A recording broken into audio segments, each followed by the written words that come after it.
In our previous video, we have discussed about the dentition in case of human beings. That means the homodont arrangement, the heterodont arrangement, monophyodont, diphyodont, as well as polyphyodont type of arrangement in case of the human beings. So today we will discuss about an important topic, that is the structure of tooth. So typical tooth contains three major parts. The typical tooth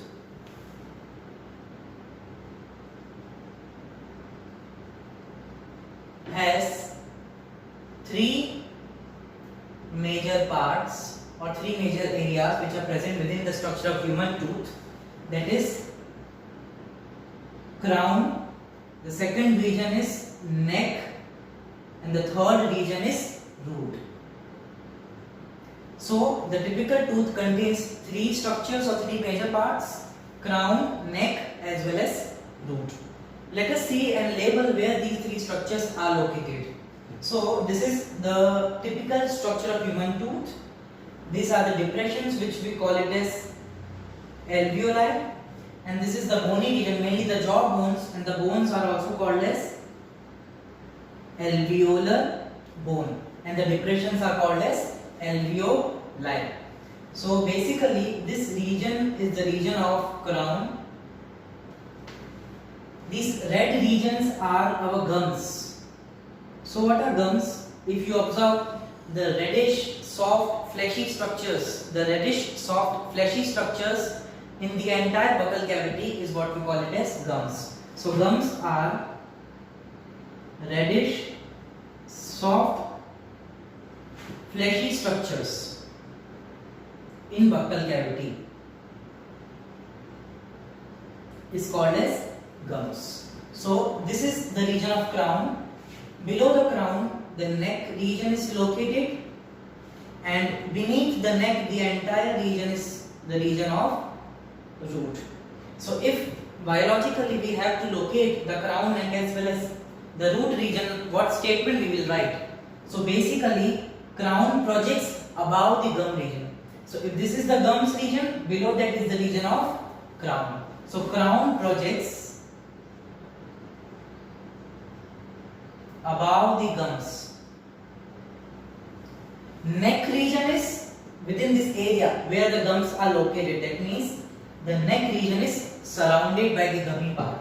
So neck is the region which is surrounded by gums, and the root lies below the gums, that is beneath the gums. So where the location of root is, it lies beneath the gums. So three structures: crown, neck, as well as root. Crown projects above the gums, neck is surrounded by the gum, and the root lies beneath the gums. Gums are the reddish soft fleshy structures which are present within the buccal or the oral cavity. Now there is one term which is given in the dentition, that is thecodont. Thecodont is arrangement of tooth in a structure of or in a socket of jawbone. So it is the arrangement of teeth in a socket of jawbone. This arrangement is called as thecodont arrangement. So what is thecodont arrangement? The arrangement of teeth in a socket of jawbones is what we call it as thecodont arrangement. And this jawbone, yesterday only we have discussed the upper jawbone, that is the maxillary bone, and the lower jaw is the mandible bone. So we have seen how incisors, canine, premolars, as well as molars are located within the sockets of the jawbone, and that arrangement is what we call it as thecodont arrangement. So three parts: crown, neck, as well as root. Now the major emphasis in the structure of root is the three layers. The three layers which are present. So let us discuss the layers in the structure of tooth. Three layers: inner, middle, as well as outermost layer. We will start with the outermost layer and end our discussion at the innermost layer. So the first layer, which is the outermost layer, present within this crown region, is called as enamel. So let us write it as A. The layer is called as enamel. Clear? The layer is called as enamel. So what is enamel? The outermost layer of crown region is what we call as enamel. So basically this is the region, or this is the part of enamel. This entire region is the region of the enamel. So let us label as enamel. Clear? So what is enamel? It is the outermost layer of crown part. Now when we see our structure of tooth, from the outermost side we see the white shiny substance. The white shiny substance is nothing but the enamel layer only, which is easily visualized by our naked eyes. So enamel is the whitish substance, a whitish layer of the crown part. Clear? It is a whitish layer of crown part. What is the composition of enamel? It is made up of calcium salts, mainly calcium phosphates as well as calcium fluoride. So it is made up of salts of calcium. It is made up of salts of calcium. Example, calcium phosphate and calcium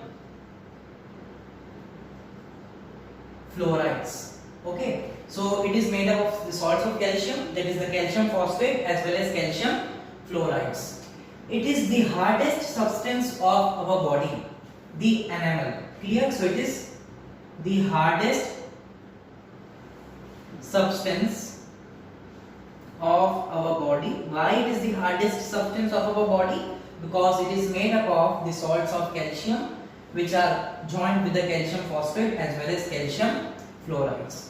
Chemically, this enamel layer is hydroxyapatite. Chemically, enamel layer is also called as hydroxyapatite layer. So chemically,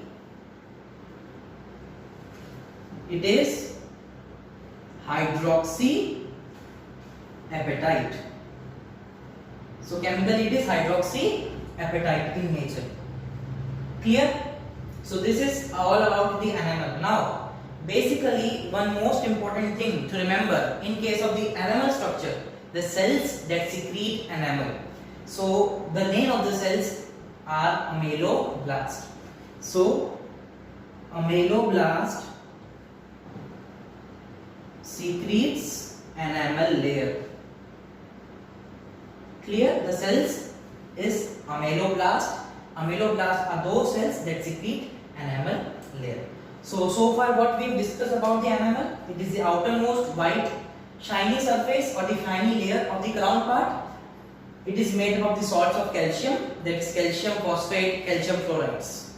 Chemically it is the hydroxyapatite layer, the hardest substance of our body, and it is the cells which secretes enamel are ameloblast.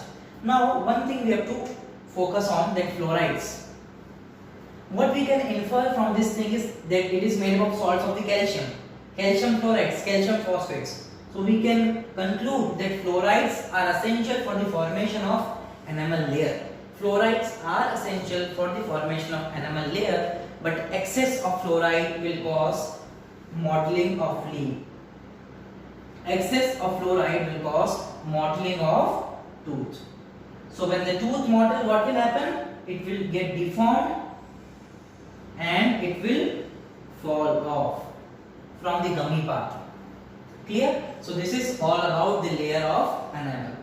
Clear? An enamel layer is present only and only in the crown part, which is the outermost layer of the structure of tooth. It is sticked to the crown part only. It is present only and only in crown region. Okay, so this is the first layer, that is enamel.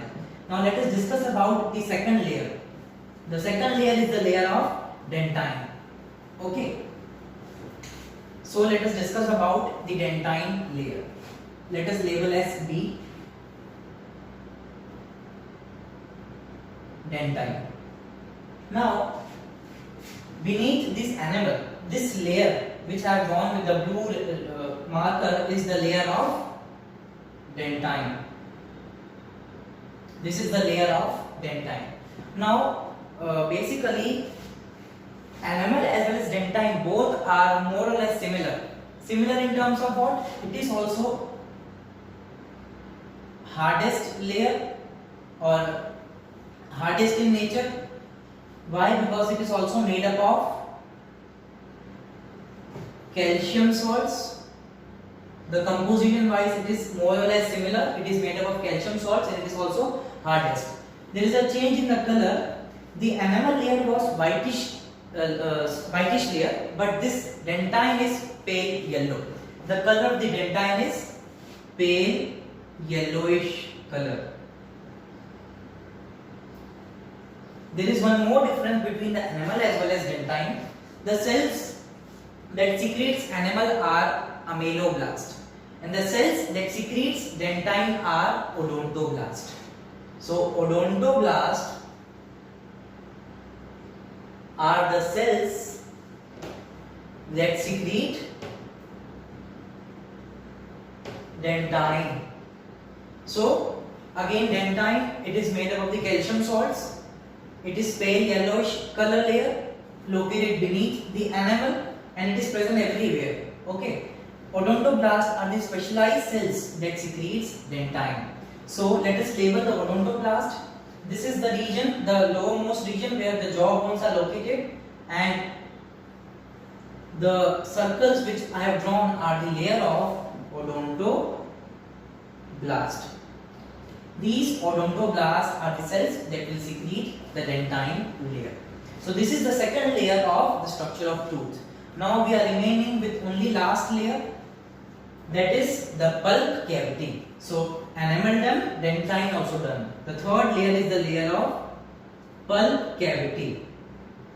Pulp cavity is the only layer which is present in the structure of tooth which is acting as a living layer.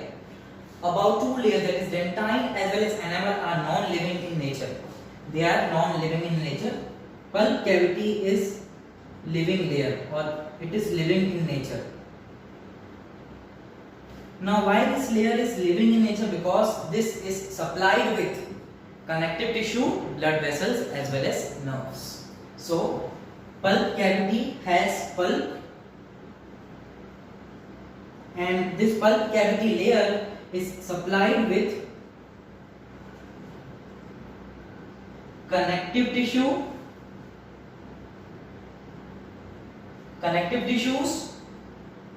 blood as well as nerves. So this is why the pulp cavity layer is the living layer, because it is made up of, it is supplied exclusively with connective tissues, blood for nourishment and the nerves. Now where this pulp cavity is located, it is the innermost layer of the structure of tooth, innermost layer. At the center of dentine, the third layer, that is the pulp cavity, is located. So this is the region, this entire region is the region of pulp cavity, or which contains the central pulp. So let us label it as pulp cavity, which is the innermost layer of the structure of tooth. So this is the layer of pulp cavity. Okay, so three layers: enamel, dentine as well as pulp cavities. Now within this structure of root, there is the periodontal membrane located as well as cementing material also located. So let us discuss that part also, or the layers that support the root in joining the root with the bony part, that is the lower jaw bone. So cementing material and periodontal membrane. Cementing material. What is this cementing material? It is nothing but a layer that is surrounded by the roots which are located in the lowermost part. So let us label the cementing material.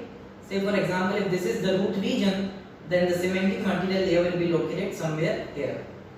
So this blue demarc lining is the layer of cementing material. So let us label it as cementing material. Now what is the function of this cementing material? Just to hold the roots or to provide an attachment of these roots with the bones. Clear? Alveolar bone or whatever bone you want to say. That is the lower jaw bone. Then surrounding this cementing material there is one more layer which we call it as periodontal membrane. Periodontal membrane. What is periodontal membrane? The membrane that is present or surrounding the cementing material. Peri means surrounding.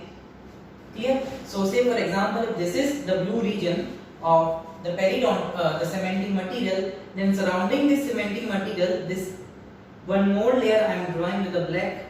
This layer with the black is the layer of periodontal membrane. So let us label it as periodontal membrane.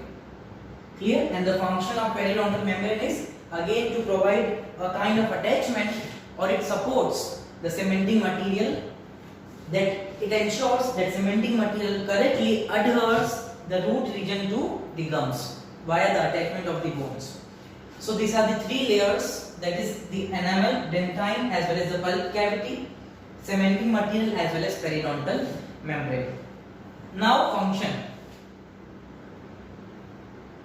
that a particular tooth or teeth is performed, but it is performing is only one, that is grinding of food within the buccal cavity. So one of the most important function is to grind food within the buccal cavity. Now grinding of food within the region of buccal cavity, that process is called as mastication. The name of the process is mastication. M-A-S-T-I-C-A-T-I-O-N. So what is mastication? Mastication is the grinding of food within the oral or the buccal cavity. Now what advantage we have while masticating the food? Complex food will be broken down into simple food. That means the size will, it increases the surface area. When the surface area of the food is increased, enzyme can act very efficiently. So increases the surface area for efficient activity of digestive enzyme.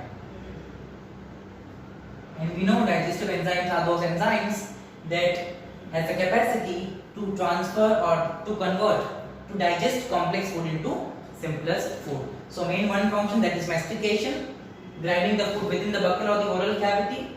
What is the advantage of this? It increases the surface area for the efficient activity of digestive enzymes. So this is all about the structure of tooth, the parts and the layers which are surrounded by the tooth. In the next part, we will discuss about few more structures of the buccal or the oral cavity.